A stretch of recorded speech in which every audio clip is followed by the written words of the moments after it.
Feels right. Feels right. All right. Looks like YouTube's coming in strong. We should be good to go. Ready to rock, Nick? Let's do it. All right. Welcome back, Bears fans, to another episode of the Chicago Audible. It's Thursday, September 10th. We are 4 freaking days away from Chicago Bears football, and I want to welcome you to our first preview show of the season, and I promise you're going to be ready for kickoff by the time it's all said and over with. I'm your host, Will DeWitt. Joined with me is my co-host, Nicholas Moriano. And Nick, it's finally here. We actually get to talk about a game.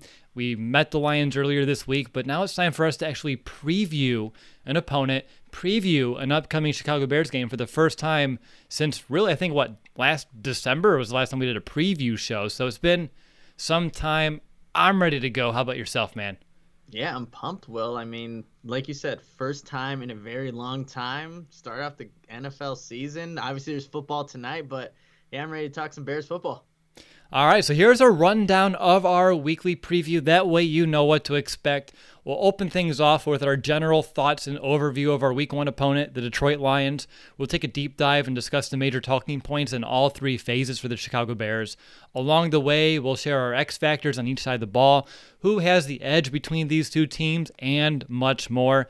On top of that, we'll discuss our weekly game plan as we share our strategy on how the Bears can win this game. And we'll wrap up the show by sharing our weekly predictions, including our game picks that are actually going to have some higher stakes this season. Nick, obviously we have a pretty full schedule here. I'm excited to begin our first game preview of 2020. It's been a long season. Feels like yesterday we were just at the Combine, but here we are talking about a real football game. Are you ready to just dive in and rock and roll? Absolutely. Let's do it. All right, so let's go ahead and just start with that initial perception of the Detroit Lions. My thought, really, to generalize it, is this is a team, they only won 3 games a year ago, and I think the Bears, though, I think they would be fools if they take them lightly. Stafford, he's a playmaker at quarterback. He also has playmakers that can be dangerous. That's my biggest concern heading into this game, especially going up against a Bears secondary that has 40% new faces on it with Jalen Johnson and Tashawn Gibson. On defense, Detroit, as much as they struggled last year, they should be, and I'll put quotes, better overall. The question, though, is how much? Obviously, their pass rush last year, the lack of it led to all their struggles. But I don't know too much more about the Lions other than that. Well, I do, but if I'm generalizing, defense, I don't know if I should be worried or not. Offensively, I'm worried about their passing attack. Running game, I still have no idea what to expect from them. And that's just kind of my overall thoughts on the Lions heading into this preview before we dive in a little bit deeper. Nick, how about yourself? Yeah, so I think I'll just say what I think a lot of people think of the Lions. They're the Lions, right? That's like the initial perception that you get when you think of Detroit and their football team. They just haven't had a lot of success as of late, or really lately, when it comes to winning games and being actually competitive. Yes, they were good with Matthew Stafford for those 8 games. They could score. I think everyone knows that. They have a good offense, but that defense has a lot of question marks, and that was just like the initial perception I had of them until Detroit does something to essentially prove me wrong or prove people that have this perception of them wrong. That's what I'm going to think of them. Obviously, we met the Detroit Lions with our great guests earlier in the week, and we also have done our homework a little bit more about them, but that is just what I think about when I hear or think about the Detroit Lions. Totally understood and agreed. So let's go ahead and jump into our next segment here. We'll look at each side of the ball, talk some of the major talking points about this week. And let's start with the Chicago Bears offense. And this week, let's begin with that Bears running game, because even though all offseason the talk's been about the Bears quarterback situation, there are some question marks surrounding the Bears rushing attack. Obviously, last year, the Bears offense was the 6th worst rushing offense a year ago. And with the talent, whether it's the backfield or on the offensive line, it's basically the same. The only real difference is right guard Jermaine Ifedi being the only newcomer. That, and of course, coaching-wise, offensive line coach Juan Castillo. So, Nick, obviously, David Montgomery, he was limited yesterday, which was Wednesday. Today on Thursday, he practiced in full, so he's trending like he's going to be playing this week. And I know when we were preparing this talking segment, we were anticipating having to discuss the difference with or without David Montgomery. At this rate, I feel like he's going to play. The bigger question perhaps is how much and how the Bears may limit his overall role, but I do expect to see him on Sunday. Do you expect to see the same? And just how big of a role would you envision him having? Is he going to be 100%, or do you expect it to be scaled back? Because if I were the Bears, I wouldn't say, yeah, you're the 3-down back, you're good to go, get out there. I would probably put him on a pitch count, see how his body reacts to some of this live contact. Yeah, it's going to be interesting how the Bears approach this, because this is just game one, and there's obviously 15 more after this that the Bears need David Montgomery to be healthy. So I don't know how much that affects the game plan, because I think regardless of David Montgomery, if he was a go or not this weekend, sounds like he's going to be able to play. It seems like the Bears, as of what we're hearing from multiple players, coaches, there's going to be more of an emphasis to run the football, regardless of who the quarterback or the running back is. So I think that maybe does this change the game plan a little bit? Maybe. But I just feel like there's more of an emphasis there. And you look at in the Bears' wins last season, only 8 of them, right? Montgomery averaged 17.6, 17 rushing attempts per game. So is that the number that the Bears want to try and get to, just from an individual player, but collectively a little bit more than that? I think that's what maybe the Bears need to do this season to maybe have some more success on offense, because if you're just having Mitchell Trubisky dropping back all the time throwing, I don't think that's going to equate to success. I think we're going to see that new running style offense that we heard so much about with Juan Castillo. But to answer your question, does it change the game plan? I don't know, Will. I think the Bears they want to establish some kind of run, and they're going to do it with whoever they have back there. Right. I don't know if it would change the plays that they're calling or anything of that nature. I think, of course, with Tariq Cohen, you try to get him to the outside a little bit more, even though we have seen success with him running between the tackles. But in order for that to succeed, you really need some solid blocking from that interior offensive line, getting good push, reaching the second level to give, well, any back, but in this case, Cohen, some wiggle room, because if he gets contacted in the backfield, it's not his forte to break those tackles and move forward. My next question for you here, Nick, would be about the other backs. I know Cordero Patterson, the Bears are listing him at wide receiver. All the Bears beat writers throughout all camp said he was pretty much just working with the running backs. And, of course, Ryan Nall, you said it, he was going to make this team, and he's here. What kind of role or how much of a role do you expect those two to play this week? Or is it something, are you like me? I'm literally in wait-and-see mode because I have no idea, no clue what the Bears are going to do, and I'd be probably wasting everyone's time. I was trying to guess because I don't think you know. I don't think I know. I don't think the reporters at camp will know. And honestly, it's Thursday. Matt Nagy has a lot of time to change his mind between now and kickoff too. Yeah, it's going to be interesting how he implements all these guys. Like Cordero Patterson, like when he has a fullback in the backfield with him, he has more success gaining positive yardage. And we know that there is a JP Holtz on his team. We just mentioned Ryan Nall, who can also play that H-back position. Maybe that influences what Matt Nagy wants to do with maybe a David Montgomery, a Tariq Cohen, or a Cordero Patterson when they're the single back in the backfield. So I think it is up in the air until we see it on Sunday. What will that offense really look like? Will they do more 21 personnel and just have 2 backs in shotgun right next to Mitchell Trubisky, and then we see what happens there? Jet sweeps with Cordero Patterson have worked when he was with New England, not so much here in Chicago, but that's something that I would like to see the Bears at least experiment with to test those edge defenders for the Lions. So it's a toss-up as of right now, Will. We're just going to have to wait and see exactly what Matt Nagy's been scheming and what he's game planning for, and just wait and see mode with these Bears running backs. 3rd and 1, who are you giving it to this week? Ooh, man. I mean, look, ideally it would be a David Montgomery, but obviously we know the groin injury. We don't know how many snaps he's going to have this game.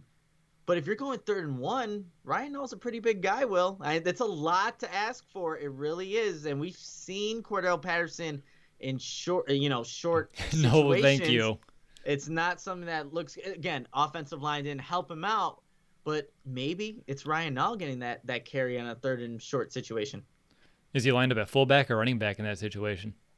You know, why not go into a fullback, quick little handoff? Detroit's not expecting it. Pick up just 1 yard. That's an area, maybe a topic for a whole other podcast. The Bears need to improve on those short yard situations. Yeah, no, absolutely. Detroit, though, last year, they ranked 21st against the run in terms of yards allowed. And another area that they struggle against running backs were allowing them to be pretty productive receivers. They allowed 8 backs last year to have 40-plus yards receiving against them. And so maybe it will be a good day. I mean, Tariq Cohen's had success against the Lions in the past.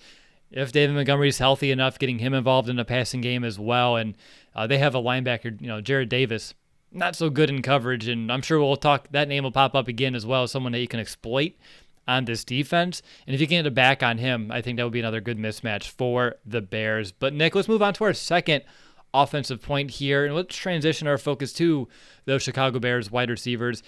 You have Allen Robinson, Anthony Miller. They're the most known, most productive here has been in Chicago. And I think obviously we have a pretty clear understanding how they're going to be used. And I know that you were talking to me before we went live about Miller in the slot, having a pretty strong matchup and how that can influence the game plan. Do you want to go ahead and share that with our listeners? Yeah, so when we think about Anthony Miller, where he had success last season, I think the one game that people probably point to is that second game against Detroit, where he absolutely lit up the Detroit Lions. And you look in coverage, who's that guy?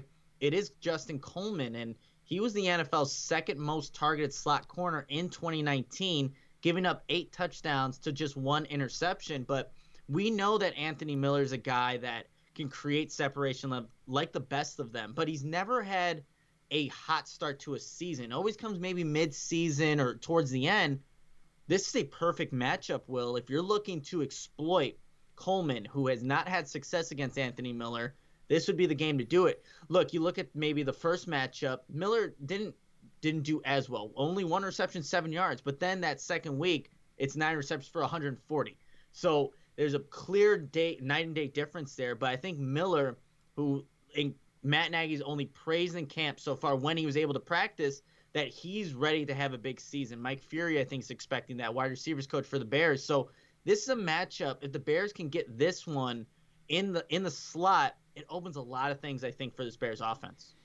Agreed, and I wouldn't even discount Allen Robinson getting some good looks in the slot too. 40% of his snaps came lined up in the slot a year ago, and that's a big mismatch anytime you do. And we talked about this earlier in the offseason, though, and when I was watching Allen Robinson on third down, especially, he was working that slot, and it was very productive. It was a good way to give him some extra space to work with, some extra retail room, expose his defense both in zone because he has a really great tendency of reading that coverage, finding the soft spot, presenting himself to the quarterback, and then, of course, Allen Robinson, if he's going up against a nickel corner, he can beat other teams starting number 1 corner. So if you can get him on someone a little less talented, it's another strong opportunity for the Bears on this offense. So both Miller as well as Allen Robinson, when they're in the slot, would be interesting to watch. And we still have some other guys, Nick, that I'm in wait-and-see mode. Ted Ginn Jr., Darnell Mooney, Javon Wims, Riley Ridley. There's so many names here. And again, how big their roles, even if they're smaller this week, they can evolve. But I'm curious, how much do you expect some of these guys to get involved this week? We're talking about the running backs getting touches divvied up. Do you expect the same with these receivers, or do you expect it to run through Miller, run through Robinson, and just have Ginn Jr., Mooney, Wims, Ridley be true supplemental pieces? That could be the case, but when you look at what maybe the Detroit Lions pass rush is bringing, maybe Matt Nagy's thinking the best way to beat this team is through the air because they know they're going to have time to throw. This is I wouldn't say it's a new offensive line. There's really one new guy there, right? Jermaine Ifedi.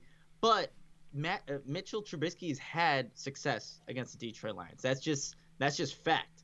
And if they think the best case scenario for the Bears to get a victory is to pass all over them, even with some of those guys that you mentioned, Ted Ginn Jr., who is listed as technically, I guess, the number 3 guy, even though he would be the opposite starting Z receiver for the Bears, to open it up downfield against some guys that maybe are, I wouldn't say unproven, but look, Jeff Okudah, we don't even know if he's going to start. He's listed as a backup behind, and I can't even pronounce his name, Amani, then last name. So Good luck. Think yeah, exactly. So there's always some players on each team where you're just like, I'm not going to try it. So this would maybe be an opportunity to see if you can use that new speed that the Bears do have this season. Ted Ginn Jr. and Darnell Mooney, see what they can do.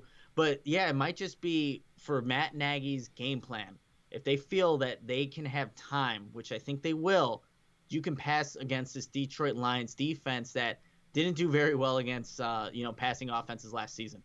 Yeah, I would love.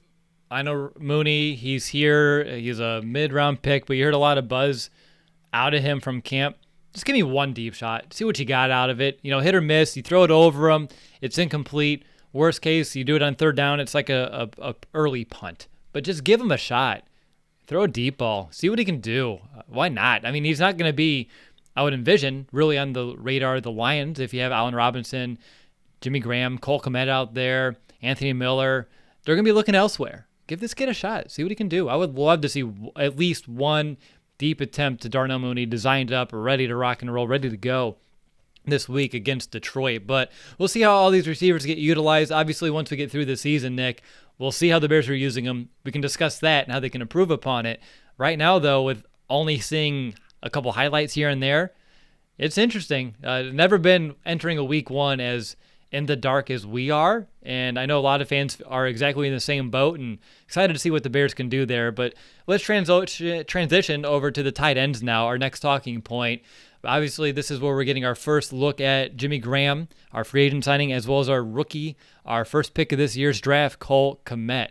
We've talked about all offseason that this maybe early on it started feeling flat, but as we've gotten through the offseason, getting into training camp, we're starting to warm up to both of these tight ends here in this offense. Last year, Detroit was very poor at covering opposing tight ends. Graham, as a Packer, in his two matchups against Detroit, had 7 catches for 60 yards. And I believe that his familiarity, against Detroit, seeing him twice a year over the last few seasons, I think it's going to help him this week. I think he knows what to expect out of them, too. And it's not like he's coming in cold like a Kmet. He knows Detroit. He's been playing them a lot over his last few seasons up there in Green Bay. But, Nick, how are you expecting the Bears to utilize this revamped tight end group? The number one for me, Jimmy Graham in the red zone, Cole Kmet on some nice crossing routes, giving him some room to catch and run. Those are my two bigger ones, and they're pretty simple. You want to take a deeper dive, or how are you envisioning the tight ends being used? I only talked about the top two. We still have some others that I expect to see out there on game day as well. Yeah, so maybe we'll just stick with the top two, and then we'll kind of go down from there. But looking how even the Bears utilized their tight ends last season, look, the tight end group was bad. We all know that. They only had 2 total touchdowns, but those touchdowns came against Detroit, 1 in each game, the one at Soldier Field, one at Ford Field, and that was from Ben Broniker and Jesper Horsted. Both those guys scored touchdowns on either. So for Jesper Horsted, it was a post route down the middle where you're carrying the safety over, perfect pass from Mitchell Trubisky. The other one in that first matchup against Detroit was to Ben Broniker on a nice corner route. Again, a good pass from Mitchell Trubisky, but now you get a revamped tight end room, right? You get Jimmy Graham, Cole Kmet, even Demetrius Harris, and then the guys that are already on this team. I think the Bears can use some of those similar concepts that they used last year to exploit the same deficiencies that the Detroit defense still has down the middle on those post corner routes, and get these big tight ends to catch a high ball, bring it down. And look, both those ended up in the end zone for the Bears last season. Those ended up being the only touchdowns for the Bears tight ends last season. But if you can get that same kind of formula, that same kind of route concept for these 2 big athletic tight ends, I like that. Whether it is on Jarrad Davis, who might be in coverage on a tight end, or a safety, you take that matchup, you give your guy a chance, and that's what the Bears have been doing in this training camp, giving their tight ends chances to make plays, and that's why they've had a stellar camp. So if I'm looking to exploit Detroit's defense and to really just capitalize on what the Bears could do pretty well in this matchup, it's throw down the middle to these big tight ends, let them go make plays. You mentioned it, Nick. These are some big athletic guys, and we need to give them opportunities. Mitch needs to go out there, play point guard, and let his man win a battle. We already talked about Jarrad Davis. I'm not going to do it again. You talked about the safety. Tracy Walker is one specifically. You good there, man? I am. Like, when sometimes you have a really cold drink and it sticks to the coaster? That's exactly what happened there. Sorry. Ooh, frosty. I like it. So getting back to the point here, Tracy Walker, Nick, their safety. Last year, he gave up 5 touchdowns, a passer rating over 124. He's only 6'1", Graham is 6'7", Kmet 6'6". Obvious mismatch here. You got to find a way to exploit it, especially if you get down in the red zone, like you said. Get him into the end zone, toss it up, let your big man win the battle. I think that's the easiest, simplest way we can explain how the Bears can win with their tight ends. And they didn't have guys last year that can do it to the same degree where Kmet and Graham can. I expect that impact to be felt very soon this season. And like you, I would not be surprised if it started here against Detroit. On top of that, Demetrius Harris, J.P. Holtz, I think they're going to be in here a decent amount too for some heavy packages. Harris more on the inline, Holtz maybe as that fullback. And just really, if they want to go heavy, expect to see him out there being extra blockers. I don't really envision or expect the Bears to go extra linemen because I think Harris and Holtz are going to be your extra linemen that can come into block but also be better receiving threats. Anything on those two real quick? Yeah, so I think that just goes back to the emphasis of maybe this Bears team in 2020 really wants to focus on running the football a little bit more. I think they have some of the personnel that caters to wanting to do that. So, and there's actually, I mean, in reports in camp, Demetrius Harris was looking pretty good as a receiving tight end as well. So you can't forget about that. And with that familiarity, no, Detroit can.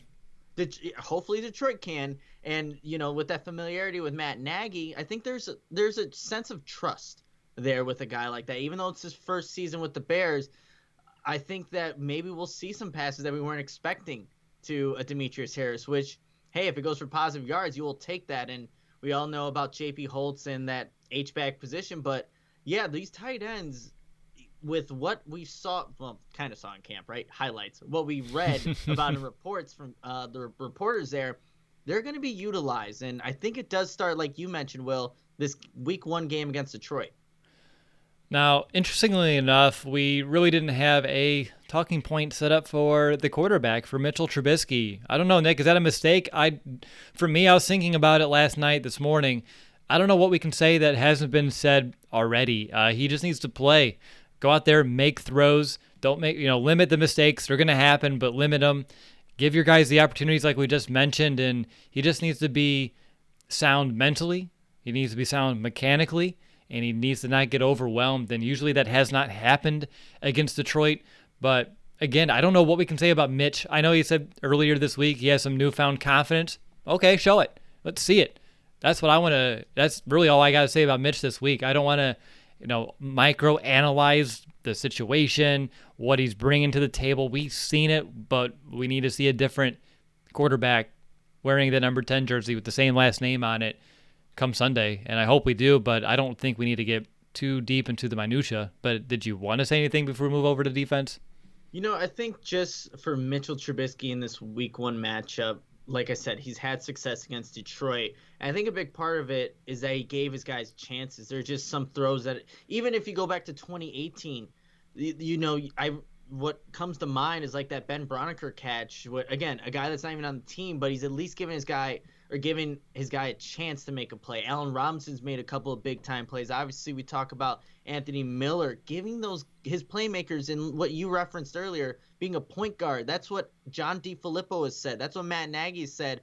That's what they want out of the quarterback position. That's why Mitchell Trubisky won the quarterback competition. So he's got to just let his playmakers make plays for him, not get too much into his head.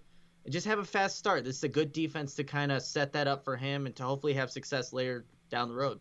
For sure. All right, Nick, let's switch over to defense, and we're going to begin looking at the trenches. And when we were looking at potential talking points, one that came back for both of us was life without Eddie Goldman and just what this defensive line is going to look like. And Nick, can I be honest to tell you that I think I talked myself into some extra confidence when it comes to this defensive line without Eddie Goldman than I haven't. As you know, I've been a little worried, but I feel so much better just after looking at it, thinking it through. Bilal Nichols, I guess I didn't realize he's pretty much the same size. He's literally an inch shorter, 7 pounds lighter. So he's not going to get pushed around. He's a strong dude, and I think he can do what Eddie Goldman did when we went our base package of, taking and absorbing double teams, keeping Roquan and Danny Trevathan, keeping the bodies off of them, and just eating gaps. But I think he can bring a little bit more to the table as well. He's a better pass rusher. He's almost as good as a run stuffer as Goldman. I wouldn't put him to the same level just yet, but we've seen it. He has a lot of promise there, and he has a little bit more burst to his game where he can perhaps close those gaps a little bit quicker in the backfield compared to an Eddie Goldman. So, Nick, I don't know. Maybe it just took me a while to come around to it, but when you put all that into perspective, I don't think we're going to be better without Eddie Goldman, but I think Bilal Nichols is going to do a pretty damn good job this year filling in for him and showing that he can be a very versatile and valuable player for this defensive line. But without Eddie Goldman, how are you feeling? I know Detroit's offensive line, they're starting almost half of it's going to be new, and they were, iffy a year ago, and that's why they've made some changes too. But what are your thoughts on the defensive line? Yeah, no, I like Bilal Nichols. When I heard the news that Eddie Goldman was opting out, yeah, it's a blow to the defense. No doubt about it. We can't dispute that. But I just knew that they had Bilal Nichols the entire time, and just the flashes he's shown, and even coming back after that broken hand, you still saw some of those things. And look, he's listed as the starting nose tackle right now. And like you said, very similar size, but there is more of that burst, more of that hand speed where he can close those gaps, make those tackles, and I think just make more negative plays. I'm not trying to discredit Eddie Goldman in any way, because very underrated player that always gets overlooked, but he just does his job so soundly every single year. But Bilal Nichols there's a little extra to him. And you could see that. We could see that just now going into year 3. And I think with more opportunities, we're going to see more of those flash plays that maybe an Eddie Goldman, just given not like the limitations, but just given what these two players are really good at, you're going to see more from Bilal Nichols. And I think Pagano can also get a little bit more creative with what he wants to do in terms of maybe running stunts with a Roy Robertson Harris and a Bilal Nichols, and timing that with a Roquan Smith, Danny Trevathan, because those guys are a little bit more athletic. That's just what it is. Roy Robertson Harris and Bilal Nichols I think they're just a little bit more versatile than Eddie Goldman. So that's where I think when you listen to what Akeem Hicks was saying in a press conference, I think a week ago, he said that Pagano has added some new wrinkles or some new kind of elements to the defense. I think that's where we're going to see it kind of unfold a little bit with now this new defensive line. Like I said, pairing it up with possible stunts with the linebackers. You're going to see, I think, a little bit more creativity along that front seven that wasn't there in year 1. Right, and it's not like the Bears would be in their base all the time. They're in it in the minority of the time, and they'll be in their sub packages throughout. And I wouldn't expect Nichols to be like an Eddie Goldman that once they go into that sub package, exits the field, at least all too often. I think he'll alternate with a Roy Robertson Harris from time to time. And so you'll see Nichols lined up on the nose. We also see him lined out, I think, more of his natural fit as well. And I think he'll show that he can play both. He can handle the responsibilities of both in a game. And again, I think he's just going to really prove his value this season. You mentioned Akeem Hicks. Are you as excited as I am that we have not seen him on that dreaded injury report? I think that's a great sign. I know he was limited in camp, but I'm hoping he's close to 100%. We need him out there. We really do. But are you excited as I am by the lack of involvement on that list? Oh, yeah, absolutely. Because just talking with Mason West, physical therapist at Barrington, injuries to these bigger guys, they can linger. But seeing that Akeem Hicks has kind of gotten off that injury report, that's reassuring to me, reassuring to Bears fans, reassuring to this Bears defense that he is going to go into this season healthy and ready to go. And I'm pretty sure we'll talk about the matchup that he has. But, yeah, I'm really liking that Akeem Hicks is healthy, hungry, and we know he's always motivated. So it's going to be exciting. And we need him out there. We need him out here week 1. We need him out here week 17. Every game in between. We need 96 out there, the heart and soul of this defensive line. As we get closer to this game week, Nick, obviously with Eddie Pinheiro, he got put on IR, which allowed the Bears to have that extra roster spot, and they used that to sign Mario Edwards.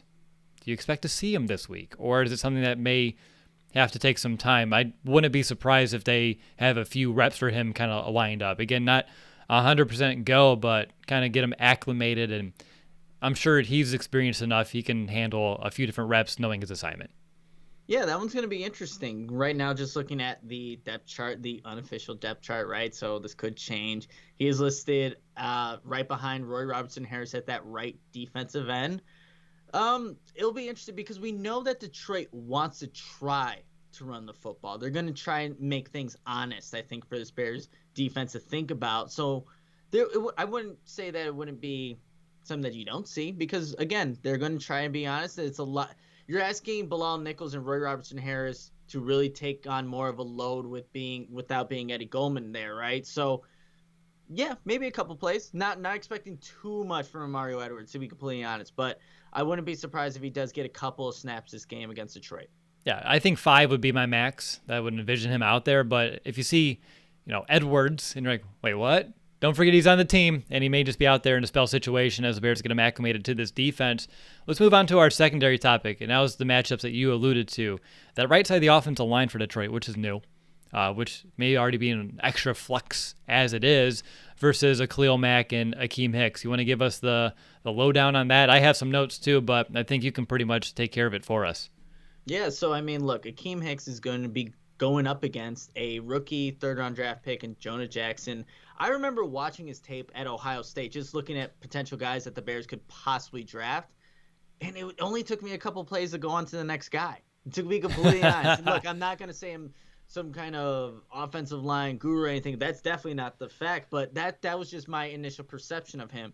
And knowing that Akeem Hicks is going to be going up against a rookie, I think the Bears' defensive line, Akeem Hicks just licking his chops ready for this matchup on Sunday. Get 12 o'clock, get noon here right now, because that's going to be a matchup where I would think the Lions are going to have to do something, put a running back to that side to chip Akeem Hicks, or moving over to just the right of him, Vaitai, like before we went live, Will, we're not going to say his first name because it's not going to happen.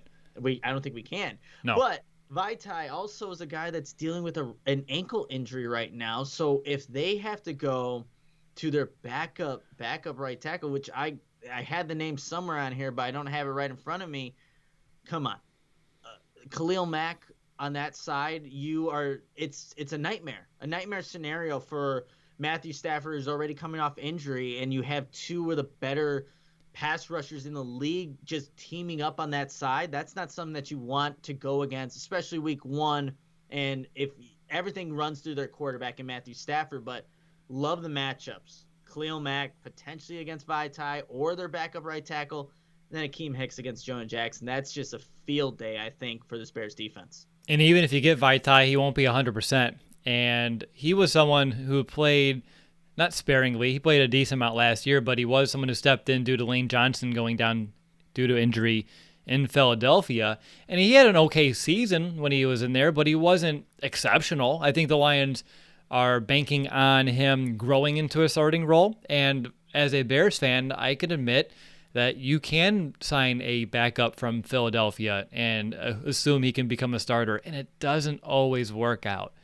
Trey Burton. I just had to say it. It happens. So it's not going to be a guarantee for them. And when you're watching Vaitai last year, one area really stood out to me as a weakness when it comes to pass rushers. He struggles against speed off the edge. I know someone who can get off the ball in a hurry better than most in the league, and that's Khalil Mack. And he already talked about it. He's dealing with an ankle. He's going to be hindered. He's not going to be able to be even as quick into his setup as normal. So I think that's going to be exasperated a little bit. So I think that helps just a little bit more. But watch that Bears defensive line, Khalil Mack, Akeem Hicks against that right side of the Detroit Lions offensive line. See if they can expose it. And if they don't, I think that's an issue for the Bears. That means they're not living up to the standard we believe they should be. And if they do, then at least you're able to see that one coming here on Sunday. And one last thing, Will, to talk about Vaitai, just reading coverage from the Lions. He was struggling, or he had his up and downs. I'll say he had his up and downs against the Detroit Lions' #1 defense. And look, Trey Flowers is not Khalil Mack. That's just plain, that's fact. So if he's struggling there, good luck. Good luck to Vaitai. Good luck to that Lions offensive line. Go wreak havoc, Bears defense, because that's what's going to happen. Let's hope. Moving on to our second point here, Lions offense. And we didn't see Matthew Stafford last year. Literally last year, too, the whole offense for Detroit struggled so much without him. They scored 8 less points per game when he was off of the field compared to when he was playing early on in that season. He has a lot of good chemistry with his playmakers. We talked about it in the top of the show that their passing attack and their playmakers is probably what worries us the most about this Detroit Lions team. So the question that we're going to pose ourselves here is, what do the Bears need to do in order to slow down Stafford and the passing attack if the Lions do want to air it out? For me, I was thinking about it. I thought the obvious answer is pressure, but I don't think that's going to be enough.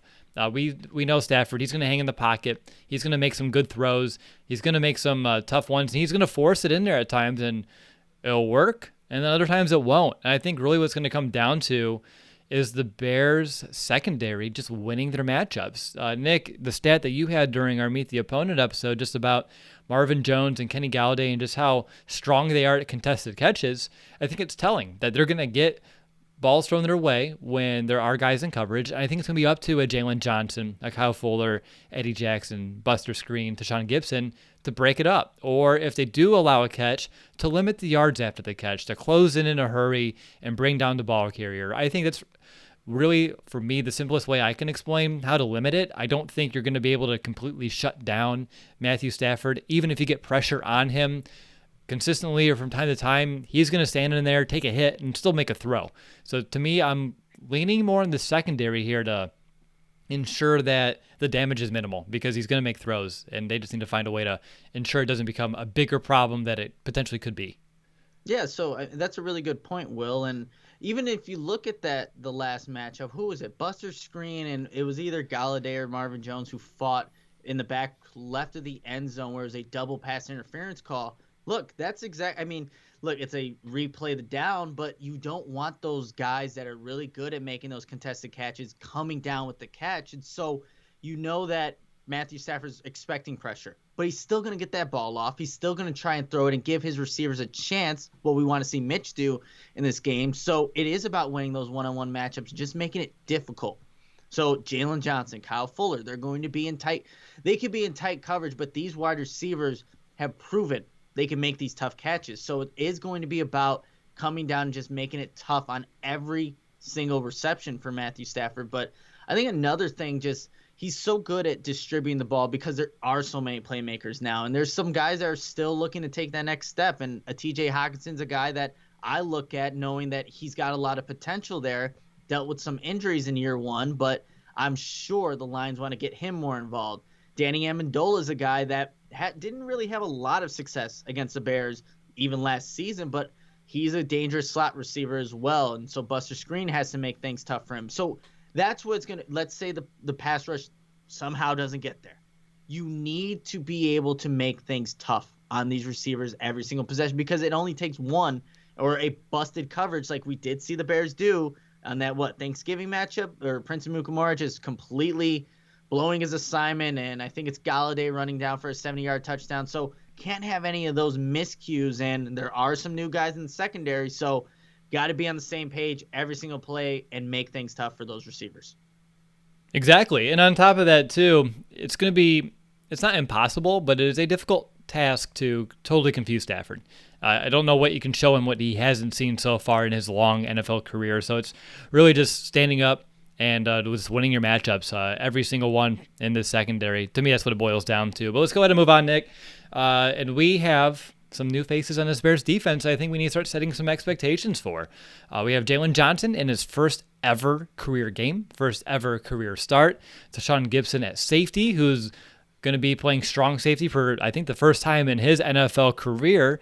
And then you have Robert Quinn at outside linebacker, and he's been limited, actually not participating, right? Yeah, not participating as of the past two, today and then yesterday. So that's not encouraging at all. All right. Yeah, it's not. I mean, I'm getting very, not ultra pessimistic, but like when he's not practicing and he already had a severely limited training camp and the Bears paid a lot of money to bring him in, and I don't need him to start week one if it's going to risk his whole season. Like, I'll be patient. I think we can live without Robert Quinn this week if we need to, but it is disconcerting that it's already kind of starting that Bears tenure on the wrong foot. Is there anything else about Robert Quinn right now? I mean, again, he didn't have a full training camp. He's not practicing. So even if he's out there, I'd envision it being very limited. Yeah, I think that would be probably what happens in this game because we just don't even know exactly what he's dealing with. According to what Matt Nagy today, it wasn't. He's not out of practice because of the ankle injury. So what is it? Why is he not practicing? What is the issue now? So it's just up in the air. And I think we're going to be calling Barkevious Mingo's name a little bit more than we would have liked come week 1, which – yeah, you got to make do with what you got, but still, it's not the most reassuring thing. And everyone's going through injuries. There's a lot of teams that are going through injuries in this week 1 matchup.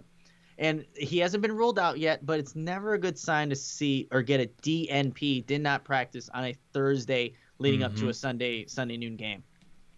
Yeah, and maybe it's Mingo. I still think Mingo's here to be a special teams ace and sparingly play on defense. I wouldn't be surprised to see some Vaughters, especially more of a Travis Gibson as well. So we'll see how it shakes out, if they need to really tap into the reserves or not, but we'll see. Again, we don't know. I wish we did. But I hope he can at least play somewhat. But if it is going to risk his season, I would definitely play it safe, play it cautious. It's a long year, and we don't need to rush anyone just yet, especially with all the investment they're putting in. And I think how vital he is to the long-term success of the defense, not just this year, but next year as well. Let's move over to the other free agent, Tashawn Gibson. I'm expecting him, Nick, to be pretty sound in his coverage, whether he's on a running back, tight end, wide receiver. He's been one of the better safeties in coverage. I know he was last year, and that should be on display. Earlier this offseason, he said, I'm just a safety. I'm not a strong safety. I'm not a free safety. I just line up wherever the coaches want me to be. But he has played more free safety throughout his career, or primarily free safety. And now he's going to be asked to play, we're assuming, but it should be a strong assumption here, more in the box than he has over his earlier career to date. And I think he'll fit well in that role. But how about you? Do you have any hesitations, concerns, or just any thoughts about Gibson in his Chicago Bears debut? I know there was a pretty good battle with your guy Deion Bush that was probably closer than most anticipated being, which I don't know if that's more of an indictment on Gibson or a testament to Deion Bush. We haven't really been told that, but just curious your thoughts on Gibson as he's going to make his first start in Chicago. Well, in Detroit, but in Chicago. Yeah, so I think, when I really look at these safeties, Will, I don't know if I'm really categorizing strong safety, free safety, even though that's probably what they'll get labeled on a depth chart or things like that, because of what Tashawn Gibson was talking about earlier in his press conference this week, that if Eddie Jackson feels like he needs to go be that single high, he'll go do it. But there's going to be a lot of communication between those two. And Chuck Pagano obviously will rotate guys just so offenses don't get a feel for what is actually going on. So these guys, I mean, they are free safeties, no doubt about it, but there's a lot of interchangeability in what their assignments are going to be, who they're going to cover. Like, it was the game against the Eagles last season where I believe it was Zach Ertz who was doing some damage early on. Chuck Pagano said, hey, Eddie Jackson, go cover him man-to-man. And that's something that you're going to see a lot more just in Pagano's defense, where these guys are going to be asked to play man-to-man. So I think that when it comes to responsibilities, what they should do, what they shouldn't do, what I would like to see is Eddie Jackson just be that robber. Be that guy that goes out and just flies around the football, because that's where I think he's his best. You think about the pick 6 that he had on Matthew Stafford. He's playing a little close to the line of scrimmage and just jumps the tight ends. I think it was just a simple shoot, angle route out to the sideline, jumps it, pick 6. So let these guys roam. Let these guys be smart in just talking what they think they need to do. And I think it was today Pagano also said, like, he's going to talk to Jackson. If Jackson doesn't like something, he can change it. So there's a lot of responsibility, flexibility, and just trust that is happening with these safeties. And Gibson is a veteran. He knows exactly how to go about things. He just needs to get that chemistry going with this new unit. So I feel pretty confident in what they could do. It's not like Clinton Dix and Jackson were like a bad combo. I just think that Gibson maybe will allow Jackson to do more of what he's best at, just playing that robber position and just making big plays on the football field. Yeah, we've talked about that all off season. Moving on to the last one, Jalen Johnson. I think he has, out of everyone, the tallest order in front of him. Very tough opponent in terms of receiving skill set to go up against in your first NFL career start. But I think he's ready. And I believe the Bears wouldn't have started him if he wasn't ready. When we were learning more about Jalen Johnson and talking to people who are around him in Utah, we just learned how much he is a student of the game. And I think mentally he'll be very prepared. On top of that, he's confident. He's a baller. He has some swag to him. And I believe that Detroit, Nick, I would assume and I would expect them to test him pretty early and pretty often until he proves them otherwise. And hopefully he can step up to that challenge, that test that I know is coming his way. But if he can give them a reason to go elsewhere, that's what can really hinder this Lions offense. Because if Jalen Johnson isn't a weakness, then you have to look at maybe screen, which, okay, you can take some shots there too, but then Kyle Fuller and then the safeties that we just mentioned, and Roquan Smith, Danny Trevathan are two of the best coverage linebackers too in the NFL. So it's really going to be Jalen Johnson, his ability to step up or not, that I think is going to be a big reason why the Bears' defense succeeds or perhaps struggles a little bit here in this game and slowing down the Lions' passing attack. But even though I know he's ready, or I expect him to be ready, I wouldn't be surprised if there's some mental mistakes. It's his first NFL game. They're going to throw some things at him he hasn't seen before. And I think I'll have a little bit of forgiveness, at least personally, if it does happen, just knowing it is his first career start. And it could be worse. We could have drafted a corner in the top 5 that probably isn't even going to be playing. So I'm just grateful that he has stepped up to the occasion and he's able to be a starter here in Chicago, Johnson. And I'm excited to see what he can do. Anything you wanted to mention about Jalen? Look at Wilt just taking the shots there at the Detroit Lions and their top 3 overall pick. No, but look, he even acknowledged that. I think one of the reporters asked Jalen Johnson, "You'd like something along the lines that you're going to be targeted." He's like, "Yeah, I expect that. I mean, he's a rookie corner, and he's going to make mistakes, but his mentality, like you mentioned, Will, we talked to his defensive coordinator, his cornerbacks coach at Utah. He's just a guy, next play mentality, and he's up for the challenge. He shadowed number 1 receivers while he was at Utah, and he met the occasion every single time. So Jalen Johnson, big physical corner, the guy that you've always liked, Will, that you had pegged in your mock draft to the Bears. I'm expecting big things for him, but if he's going to miss a couple of plays, of course. He's a cornerback. They all do. Doesn't matter how good you are, you miss plays, but it's how you rebound.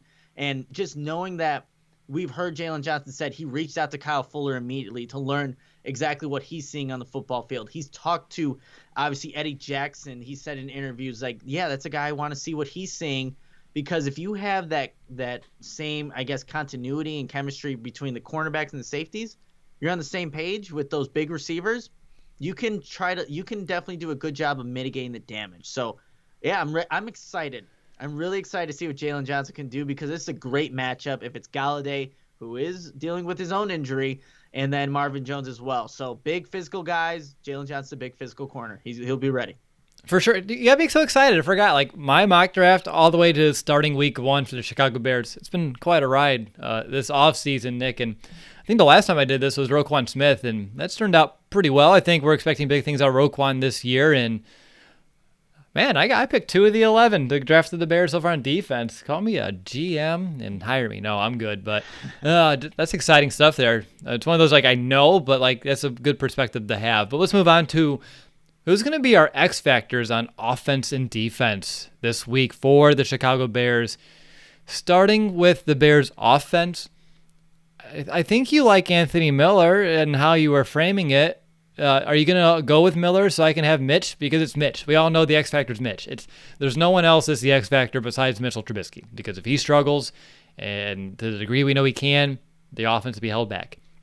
If he can play and be that, go ahead.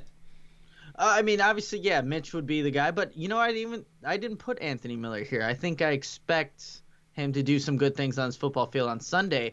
Someone that would be an X factor to get a surprise contribution from would be a Tariq Cohen. That's a guy that I think, throughout this entire offseason, Will, he's been lost in the conversation a little bit. And, I think it's justified a little bit. And also, hey, this is still a dynamic playmaker, or at least the Bears think so.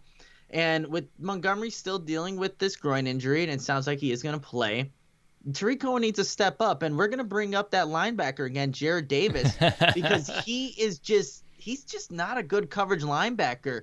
And if Matt Nagy truly wants to utilize his running backs more in the passing game. You talked about this earlier, and I'm glad that you did, because I also had in my notes, this is the time to do that. Both David Montgomery and Tariq Cohen last season had receiving touchdowns against the Lions. So you have first for tight ends actually getting touchdowns against the Lions, and also the running backs. So this could be an opportunity for Tariq Cohen to exploit a matchup that I think favors him, and just something that maybe as Bears fans we're not really even expecting really anymore. In 2 games last season, Cohen had 8 receptions, 49 yards against the Lions, and then one touchdown reception.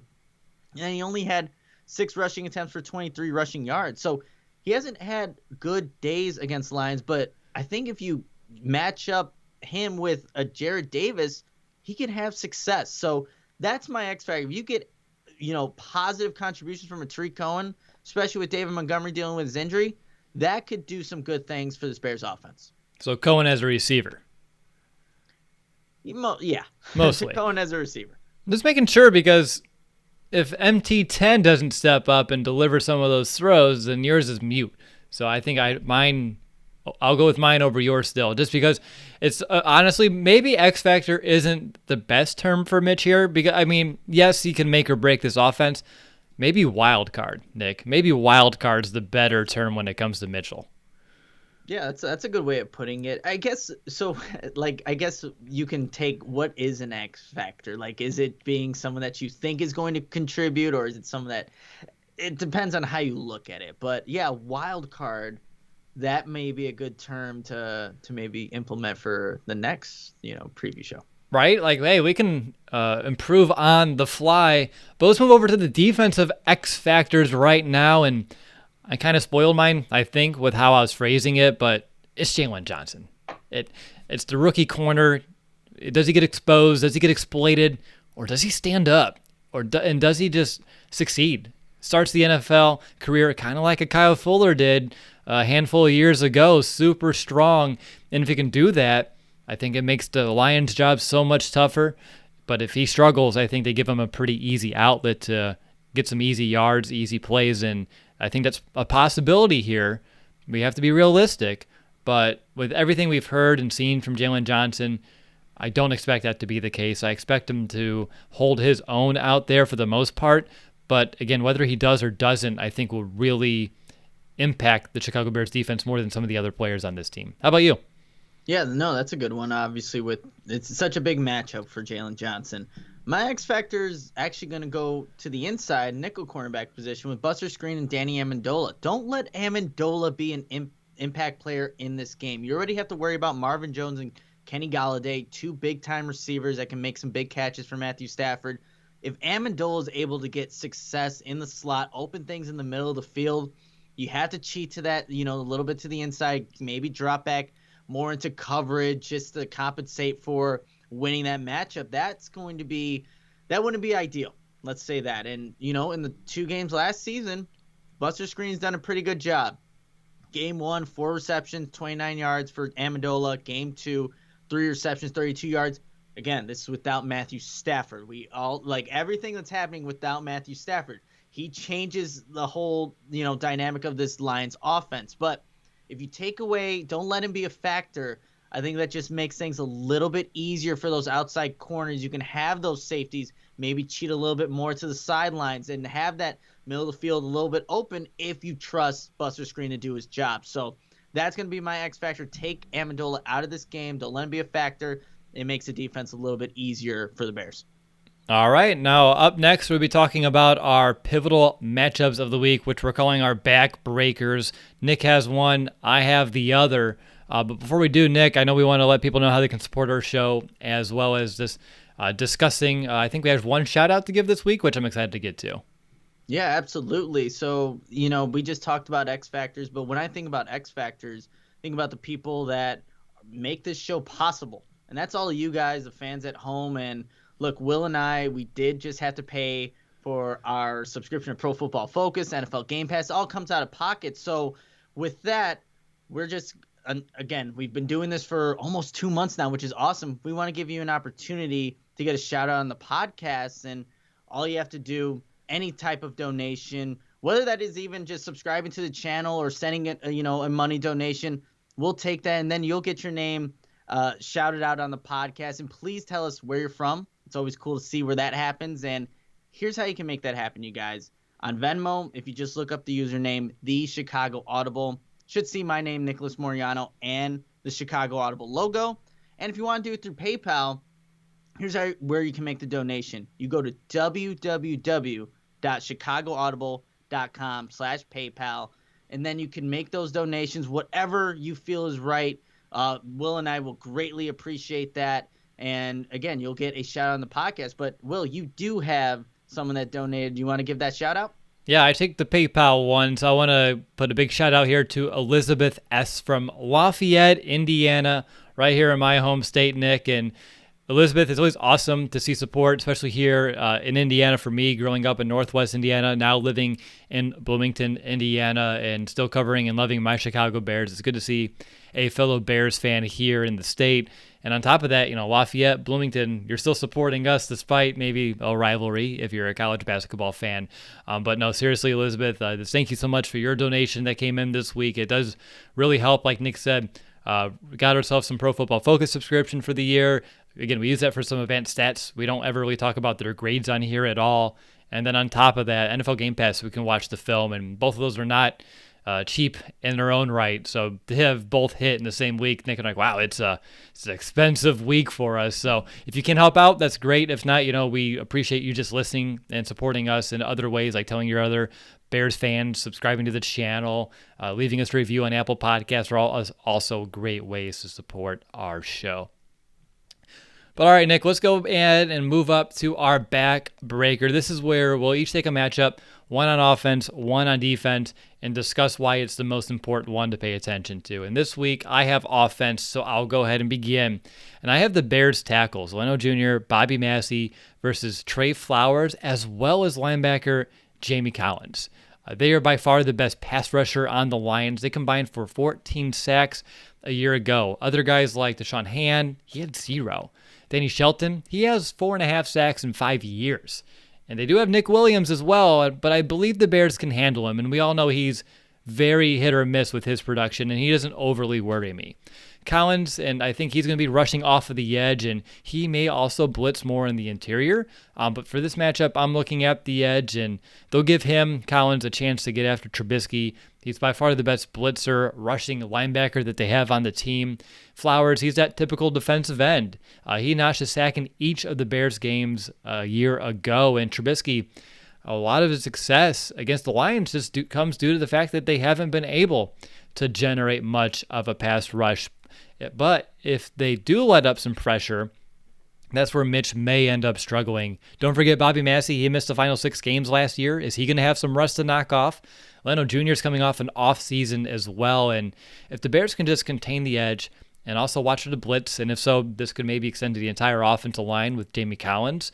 It needs to become a focus. They really do. And again, the Bears and Mitch, they'll need to ensure that pass rush really does not become a factor, because it should not become a factor. But if it does, I think it can break the Bears' back. Rushing is already iffy due to Monty's status.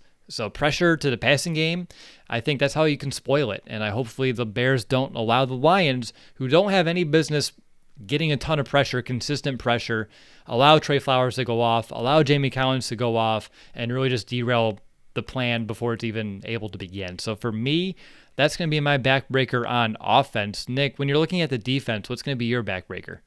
Yeah, so we already kind of talked about this matchup, but if the Bears can't win this one, or if Jalen Johnson can't win this matchup against Marvin Jones and Kenny Golladay, and I think what it looks like, just how the Lions played it last year, it was primarily Kenny Golladay who had 480 of his 802 wide receiver snaps on the left side of the formation, which will be Johnson's side primarily. So there's going to be a lot of one-on-one opportunities. We talked about this earlier, how these Lions wide receivers are really good at making contested catches. They finished number 3 and number 4 in the league last year in bringing down those contested catches. So, and Golladay, he led the NFL with 11 touchdown passes and had a career high 1,190 yards last season. So it's a guy that can do some damage. And if Johnson struggles, if you have to overcompensate and put a safety more to that side, that makes my X factor for Buster Screen and Amendola. That makes it a little bit easier for him. The field now widens open, right? It's because you have to cheat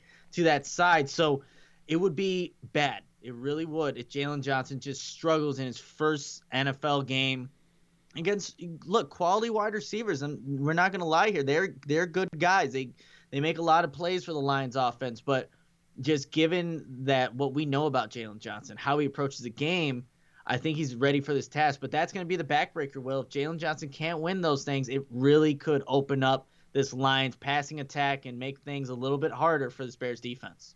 Agreed. That's why he was my X factor as well. All right, Nick, remember last season how we used to do who has the edge, and we would do 3 different ones? Well, this year we're going to boil it down to just 2 components.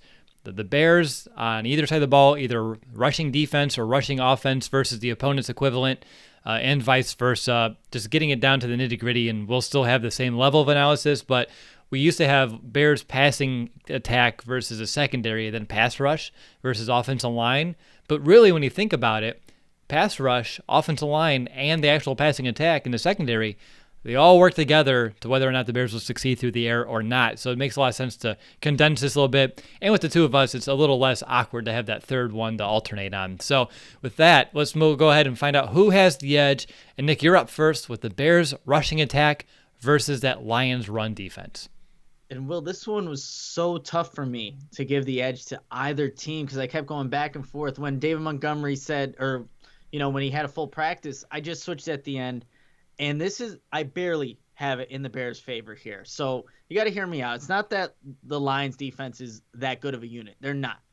It's just we need to see what we need to do with how the Bears are going to approach this rushing attack. And I'd like what Juan Castillo's all about. I really do. This new philosophy that they have to the running game, and bringing in Jermaine Ifedi, I think is an upgrade for a Kyle Long that was just struggling.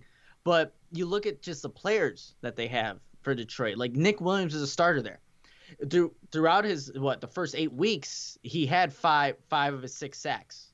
Then the rest of the season, he just doesn't do as well. So I think there was maybe a bit of a surprise for teams seeing Nick Williams contribute for the Bears, and then he tailed off. Now he's asked to be a full-time starter. He doesn't have a Khalil Mack next to him. He doesn't have an Akeem Hicks next to him. Well, hold on, Nick. I just want to let you know, you just said it. He did really good with Akeem Hicks. Akeem Hicks went out, and then his production went away. So can he survive? Can he produce without someone to the same level of Akeem next to him? I'm glad you mentioned it, but I want to make sure we're clear because I remember Akeem Hicks went down, and Nick Williams pretty much went MIA. Yeah, and that wasn't just in sacks. That was also in run support as well. So you look at him having to take more of a load, really, for that Detroit Lions, being asked to be a starter. And there's just not a lot of playmakers over there. And it may just be where the Bears – I'm not saying they're going to have a great day rushing or they're maybe even 100 yards, but maybe it'll just be more productive, more efficient. Because, right now, there's still uncertainty with these Bears running backs, how they're actually – like Will and I talked in the beginning of the show. We don't know exactly how they're going to use them, but it's a slight edge to the Bears' rushing attack just because the Lions' defense there's nobody on there that really scares me. Yeah. Maybe Jamie Collins a little bit, but one guy doesn't make a defense unless you're Khalil Mack. No, we have other playmakers as well. But for me, we'll move on here. I have the Bears passing offense versus that Lions passing defense. It's tough, but I'm going to give it to the Bears just looking historically here. The Lions, they weren't good against the pass last year. Well, again, largely due to the lack of the pass rush. Okay, I don't know if you remember, Nick, but the Lions actually did give up the most passing yards in the NFL last year. And they also gave up the 10th most passing touchdowns. They were also the second worst at getting after quarterbacks. And I don't think, even though they made a few additions, they have a new defensive coordinator, I don't think it's going to improve that much to make a huge difference here. And, hey, our guest talked about it last time. Mitch is the Lion Slayer, so we have to just go with that too. But I think the revamped tight ends, like we mentioned, is going to help. Mitch's numbers, even in 2018, were so much better when he had decent tight end production. So let's hope there is some correlation there, and maybe we'll see that this week. And we'll see if the tight ends could be a true key to opening up this Bears offense and running it how it is intended to be run. Matt Nagy also said when he first got hired here, it takes 3 years to master this offense. We're in year 3. So for me, right now, just looking at how bad the Lions were at stopping the pass, We know the Bears weren't good at passing, but we're expecting some decent improvement, and the tight end group should help. I'll give this one to the Bears. Maybe not as close as yours, but it was a little closer than maybe I thought it would when I first started, just because, again, I think the Lions will be a little better, but they don't have Darius Slay. They obviously aren't having the guy they drafted to start at the other corner. So I think this one is an easier one to give the Bears the favor. And we'll switch over to the defense now, which is the Bears running defense versus that Lions rushing attack. And I have this one, so I'm going to keep rambling here for you just for a minute, Nick. And we don't know who, just like the Bears, we don't know really who's going to be rushing the ball for the Lions right now. And this one was an interesting one to think about, just to say the least. The Bears defense last year, top 10 at stopping the run. And I think even without Eddie Goldman, I expect them to do the same, finish in the top 10 as a rushing defense this year. Adrian Peterson and all the nightmares he gives me, be damned. I'm having a hard time having all that faith in that revamped offensive line for the Lions as well. And I think they'll get the good push from Hicks. They'll get good push from Mack. Roy Robertson-Harris can hold his own, and we all know that Danny Trevathan, Roquan Smith, they can fly the football as well. So I'll give this one to the Bears. Don't really think the rushing attack is what we need to worry about when it comes to the Lions, which probably means it's exactly what we should be worrying about. But Nick, for you, Bears passing defense versus that Lions passing attack. Yeah, and so, I mean, obviously this is where the strength of the Lions is at, that passing attack. We know about all their weapons that they have. But this is still, you factor in the Bears passing defense, you're factoring pass rush, you're factoring in that secondary, the linebacker play. And look, we are expecting this defense to be top 5. I think they have all the potential in the world to do that. And it does make it a little worrisome about Robert Quinn. And that does factor into here, but I still like the Bears passing defense to at least they'll definitely do enough to win this, put the Bears in position to win this game. But you also got to factor in the injuries to that right tackle position, Vaitai dealing with that injury, and also Jonah Jackson. Come on, man, a right guard against Akeem Hicks. I just like the Bears being able to exploit those matchups to help out and win this category right here. So, and when I really think about it, the Lions have potential to be a very good offensive unit. But we've seen consistently 2 years now, the Bears are arguably the best. They were number 1 or a top 10 defense. And maybe they'll fall in between this year being top 5. Lions passing attack, we still got to see it all come together, but it's all going to come down to that offensive line giving Stafford time to throw. So factor in all of that, I have to give it to the Bears passing defense. All right. Looking here, Nick, we're going to unveil the coach's corner is what we're calling it. And hey, I mean, I'm coaching football this year, and I'm excited to kind of use a coaching lens here. So in this segment, which is a new segment to our preview show, Nick and I, we're going to alternate our perspective each week. One of us is going to take a strength of our opponent and figure out how the Bears can overcome it, and then the other is going to take a weakness of the other team and figure out how the Bears can either exploit it or make sure it doesn't become an issue. So for Nick, you're up first, and you have the Lions' strength. So you let us know what you have and how the Bears can overcome it. Yeah, it's a lot what I was just talking about. It is the passing game, because although the Lions are, I think when we come out on Sunday at noon, we're going to see the Lions actually running the ball a little bit to establish, and then play action to establish this passing game. That's just kind of what the Lions will do to try to keep this Bears defense honest. But really, Chuck Pagano, Matt Nagy, this Bears organization, this Bears defense knows that that offense, that team goes through Stafford. He's going to have to throw the ball, accurately, effectively, and just honestly smart to beat the Bears defense. And if he can't do that, then the Lions don't have a chance, to be completely honest. So I think what you got to do, I know you said maybe pressure won't be the key, but I think Stafford has a tendency, and he's been better lately, of not throwing those back-breaking picks. But we saw just 2 years ago that Eddie Jackson will pick you off and go back the other way for 6. So I think if you can apply pressure on Stafford and make him feel like he does have to do everything, which he kind of does, then you're going to make it more susceptible to make those back-breaking picks, those fumbles that we've seen Stafford have throughout his career, just the Detroit Lions. So I think it's applying pressure. I don't think we saw enough of Roquan Smith or Dan Trevathan blitzing. I want to see more of that. I want to see it right up in Matthew Stafford's face, get him uncomfortable early, And if you could do that with Akeem Hicks on Jonah Jackson, I don't know how many times I have to say that matchup, but if you could do that, man, Matthew Stafford's just going to have a tough day. I know there's not going to be fans there. Probably there won't be fans there booing and stuff like that, but this defense has everything in place to just wreak havoc. And if Robert Quinn is even, I don't know, 70, 80%, he just needs to have a couple of those rushes against that left tackle.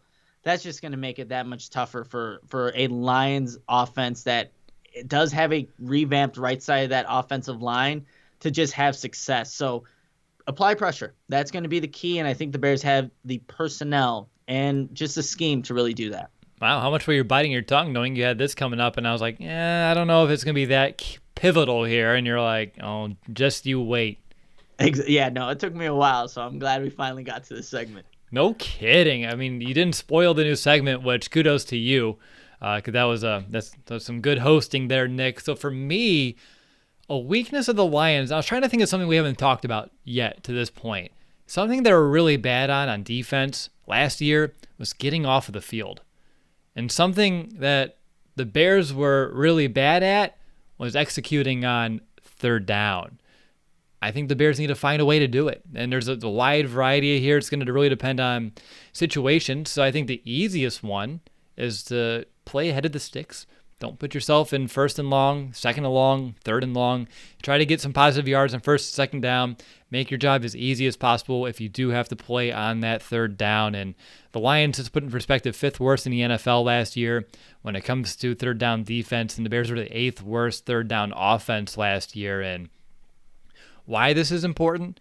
Well, Nick, you just talked about it. That Lions passing attack is potentially dangerous. They scored 25.5 points per game with Stafford. They only scored 17 points per game without him, and they can't give that offense with Matt Stafford, with these playmakers, any extra possessions and wear down this defense. I mean, teams have been practicing. They haven't played games yet. They didn't even get preseason games to get into any game shape. I think conditioning is going to start to wear on both these teams, and I think on defense, if the Bears are getting extra possessions on defense because our offense can't stay on the field against a defense that shouldn't be shutting down our team on third down, it's going to really hinder the Bears' overall effectiveness in this game. And I mentioned getting ahead of the sticks. How about Matt Nagy doesn't try to get too cute? If we're going to get 3rd and 1 with this defensive line that I think is iffy, especially in the interior, let's get some push and let's get that yard that we need. We can't be getting tackled in the backfield anymore. We need to see that straightened up as well. And on top of that, there are just many reasons why the Bears were so bad on third down last year. The quarterback wasn't able to make the throw needed and make the right read, hang in there with pressure. Again, we need to see all that starting to change now. Keep the Lions defense on the field, wear them down, whether it's finding a security blanket like an Allen Robinson against zone, whether you need to find your tight end against man, throw it up and let him get a football, let him make a play. So many variables here, but again, the fact that the Lions were so bad on third down defense last year, if the Bears find a way to go 3 and out, 3 and out, 3 and out, and this defense has to get on the field consistently and get worn down, that's the perfect recipe for the Lions to pull ahead, have the Bears have to play from behind, and then that's maybe where the wheels can fall off. So that's the best way to avoid it. Is I don't care if you have to settle for 3 points, or if you just have some drives, sustain them. But if you're going to consistently go 3 and out and not convert on third down, I think we're going to have some problems here of how this game could sway one way or the other. All right, Nick, we have one final segment of our show left, and it's time to finally hand out some predictions. Are you excited as I am to hand out your first bold prediction of the season? We've been doing bold predictions all off season, but now we have a game to share our first bold predictions of the season. Did you have some fun with yours? Because I know I did with mine. Yeah, and I think mine potentially could happen just because of talking about it and what we know this Lions offense is going to do and who they're going to throw the ball to. I think this is a plausible one. So my bold prediction for this game is that both the starting cornerbacks, Jalen Johnson and Kyle Fuller, will each have an interception in this game. We know Matthew Stafford likes to, test and throw those passes that are, 50-50, really. So it's going to be up to Jalen Johnson and Kyle Fuller to really fight those wide receivers, Kenny Galladay, Marvin Jones. And I think by the end of this game, each of them will have an interception. All right. My bold prediction. So you had almost like a double bold prediction. That's kind of cool. first one one of the up to you. season. I made a trifecta. Oh man! All right, let's hear it. I got 3 big plays by newcomers. So we're going to have some new faces making some great first impressions. I have a new tight end scoring a touchdown. I'm going to give it to Cole Kmet because all eyes will be on Jimmy Graham. A new outside linebacker is going to get at least a sack. I'm going to give it to Tashawn Gibson just because Quinn is very MIA. It could be Mingo as well, but if I'm trying to be specific here, I'll give it to Gibson. That's bold. And then a new defensive back is going to get a turnover. I'm going to go with Tashawn Gibson here too. He's been very prone to find his way around the football and getting interceptions. I think Johnson, he has enough to worry about. I don't need to put a bold prediction on his shoulders this week. Maybe that's something I can work on later on. So I'm going to go ahead and I'll give this one to Gibson. But I have 3 strong plays from 3 newcomers making really good first impressions, making Ryan Pace look a little bit smarter, and I think we'll feel really good about how our offseason went and where our season's heading if that ends up being the case. So that's going to be my trifecta bold prediction. Moving forward, Nick. Go ahead. I like how we gave ourselves more options to get these things right. Look, they have to all come true to actually work, but we gave ourselves options this time because I don't know how many bold predictions we got, if we got any. I don't remember, but at least we gave ourselves options for the first week. Someone should task themselves, re-listen or rewatch all of our episodes, last season and figure it out. And what we need to do is we need to go through our off-season episodes and find out how many bold predictions we made for the season and what they were to see if any come true. Because there were a lot. We did a lot of them for every player as soon as they got signed. And yeah, maybe it's best that we keep that there just in case. Maybe. Up next, Nick, we got to predict our first MVB. If you're listening for the first time this year and you're wondering MVB, yes, most valuable Bear. Nick, do you want to go ahead and kick it off for your first MVB prediction of the season? Yeah, so when all said and done, when the zeros are there at the end of the game, I think Akeem Hicks is going to be the most valuable Bear. And I'll go back to it again. Jonah Jackson, Akeem Hicks, come on. That's just a matchup that, look, Will, you had the perfect gif with what was it, Patrick? He's just looking over with that weird face. He's like blinks a couple. Perfect. That's exactly what Akeem Hicks is thinking about this matchup and how much disruption he can cause for the interior offensive line, for that Lions offense, knowing that he has a rookie. And yes, he might have help, but this is Akeem Hicks, one of the best interior defensive linemen in the league. He's healthy. He's hungry. He's ready to go. So when it's all said and done, when you're seeing Matthew Stafford throw those interceptions that I'm thinking for my bold predictions, Akeem Hicks is going to have a factor into why that happens. And so when it's all said and done, like I said, Akeem Hicks will be the MVP.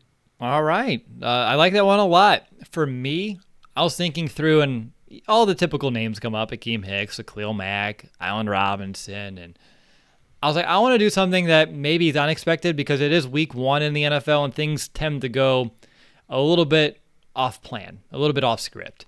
So for me, it may not be a popular one, but I'm going to go with Jimmy Graham.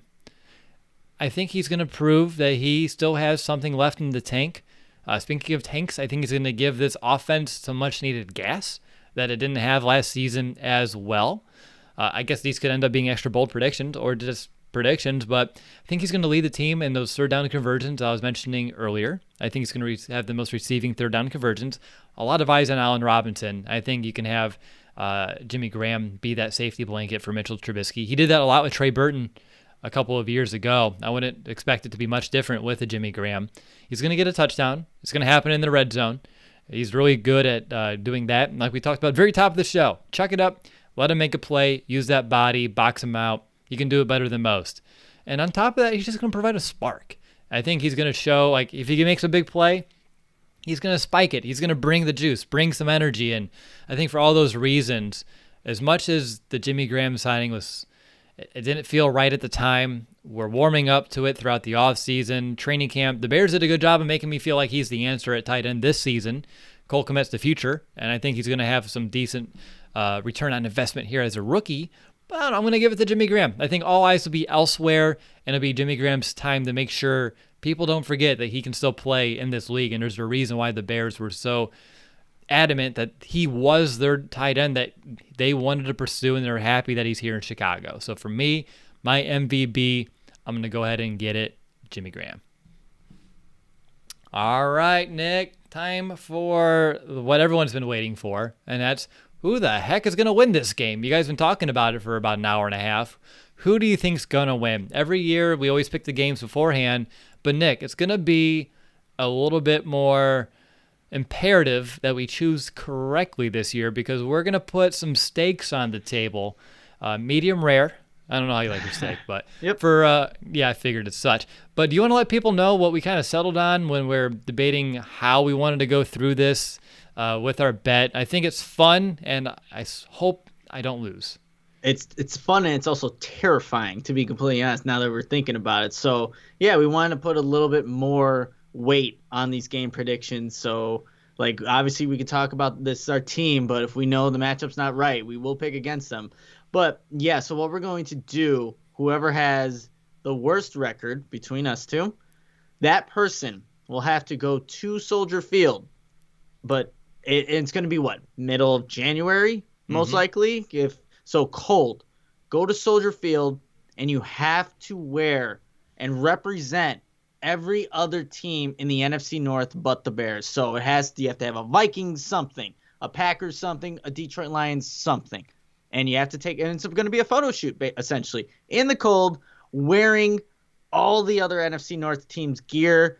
And now that I talk about this is just awful. Like I cannot lose this, Will. I just cannot. So that's what's going to happen, but that's going to be the consequences for the loser. Does a winner get anything? Just satisfaction that they didn't lose? I mean, it's almost like Impractical Jokers when you get to punish your friend, and that is the victory. But true, yeah. I mean, that would be pretty nice for me, and I can wear my Bears hat, and we can laugh at you, and hopefully by then, you said mid-January. I was still thinking early February would make a lot of sense for me, but one week at a time, right? Yeah, 1 week at a time. But we'll have some fun here. So since we know what the stakes are, do you want to go first? I feel I have a hunch where this week's going, but do you want to go first or you defer? No, you know what? I'll take it first. We talked it up. We talked about the matchup, what we like in this matchup, the strengths of each team. And I just think, even though it's a road game, the Bears had a disappointing 2019 season. They started off right here in Detroit, and they win this game 24-13. Bears, I just think that the Bears will be able to exploit the deficiencies a little bit better than the Lions can for, the opposite there. So I think that the pass rush will get home. Its defense will come out and play, and Mitch Trubisky will continue to do what he's been doing against the Lions, just kind of dominate, being that Lion killer. So 24-13 Bears. All right, 24-13 Bears. Nick is going with the tried and true here to start off week one. I'm not going anywhere different. I got Bears 21, Lions 17. I think it'll be, I don't know if this is high. It's higher scoring than maybe I thought. I mean, both offenses, I think, have potential to score. I think early on, defenses are going to have the advantage here overall, except I think conditioning, like I said, may end up being a factor throughout the game. What has me concerned, though, is how flat the Bears' offenses have been in the opener. They had a really strong first half 2 years ago with Matt Nagy, and then it kind of fell apart. Last year against Green Bay, they couldn't really do anything. So as much as we expect them to, I don't know if they will. And I hope that this concern is eased by this time Sunday night, just because we've seen it in the past. But yeah, I'm going to say, the Bears offense under Nagy, they averaged 20 points per game week one, but again, it was like 24 and then it was like 3. So the average doesn't even make a lot of sense. But for me, 21 Bears, Lions 17. The quarterback's just being okay in camp doesn't really scream that they're going to light things up. So for me, it's going to be close. I think it's going to be a one-possession game. It could be within a touchdown, but I don't think you did, right? What was your score again? 24-13. Ooh, so I guess the field goal doesn't matter because I thought about doing something like 24-21, and then with the kicker debacle, I wasn't really feeling that one too much, putting it out there. So I'm doing 21-17. Let's go get this victory. So we put out the final score. But how confident are you that the Bears can actually win this game? I mean, we both picked them to win, so I feel like it has to be on the north side of 5, but how confident are you? Yeah, it's definitely. I'm feeling good about this matchup, but this is the Bears. This, like you just mentioned, how they've come out to start, previous seasons, not very good offensively, but you just got to think that Matt Nagy, this offense is going to get it because that's what's going to all come down to whether or not this offense can really exploit the matchups against this Lions defense. So, confidence meter, I'm going about a 7.8.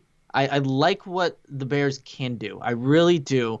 And look, maybe there's a defensive score as well. I just really, really like this Bears defense against, that right side of the offensive line for the Lions there. So I'm 7.8, but division matchups are always tough, and we'll see how it goes. But I'm feeling fairly confident about this one.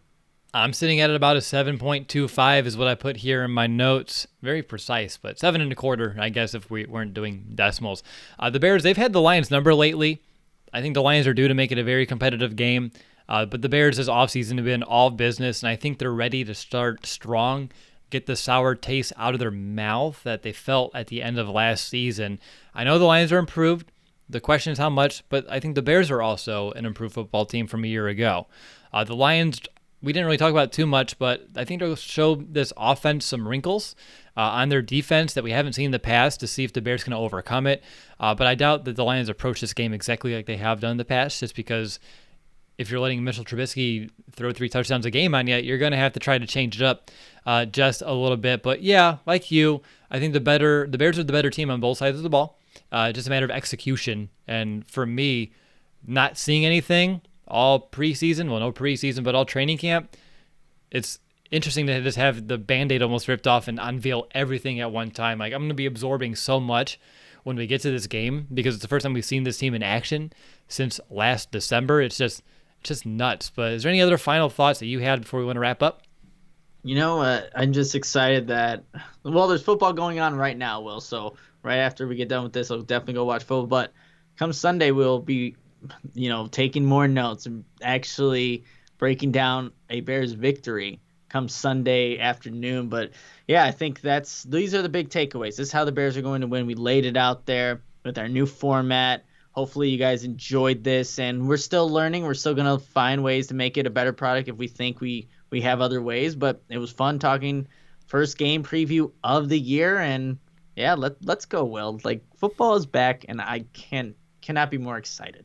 Same. And I think the only botch I saw was we forgot to mention special teams in like a true segment. Yeah. That's why I mentioned the kicker. I mean, that's all we had to say. We talked about it in the last episode enough. That's the biggest concern on the third phase. But yeah, if you have any feedback, it is a different format compared to a year ago. I think, though, for us doing everything we did in an hour and a half, I thought we pretty much put a lot of information in there. I was a little fearful this could be like a 2-hour plus show, and I thought we did a good job of getting it all in, getting straight to the business, to the point, having some fun along the way, but making sure that we adhere to our goal of making you the most informed Bears fan on game day. And hopefully when we get here to the game, things work out exactly or close to how we're hoping for. But yeah, hope you enjoyed this first episode of the season in terms of game previews. A lot of fun to really dive into matchups again, Nick. I don't know about you, but it felt good to kind of start scouting opponents, getting into that groove, because it becomes a grind. And I know by like week 7, 8, we're going to be feeling it. But right now, I was up to like 3 a.m. last night just jamming on notes, getting ready, because I was just that excited for the game and really to preview it. And if you enjoyed the show, please, again, take a moment to leave a review or rate our show on Apple Podcasts. We appreciate seeing those come in from our fellow Bears fans. And the next time that you hear from Nick and myself will be as soon as that final whistle blows on Sunday afternoon, as it will finally be time for our first 2020 post-game show. And if you want to watch the show live, make sure to subscribe to us on YouTube, follow us on Facebook or Twitter. And from Nick, and this is something I told you at the top of the show before we went live, from deep in my gut, Nick, I really hope the next time that I turn on this mic and we start a show, we're talking about a 1-0 Chicago Bears team. This is episode 492. I've done almost 500 Chicago Bears podcasts, and I have never had the honor of talking about a 1-0 Chicago Bears football team. They have not won their season opener since 2013. It's about time to change that here in this new decade, right? Absolutely. Wow, that's a crazy statistic there. So yeah, let's hopefully that ends come Sunday.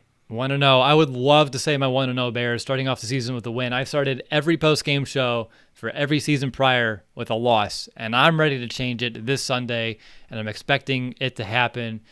And hopefully they don't let me down, and we have to be in the dumps for a little bit, and we can start off the season with a smile on our face as we embark on this 2020 journey. But all we can do, Nick, is hope, wait, watch, and then we'll react, and that's when we'll be on here next. So we'll be here to talk about it as soon as it's all finished. So until then, find a way to occupy yourself between now and kickoff. I know I need to keep myself busy, or else I'm just going to be driving myself nuts, just checking my watch, checking the date, finding out what time it is. Get yourself some good food ready to eat throughout this game as well. But again, next show is a post game, and I'm very excited for that. But until next time, bear down, Chicago.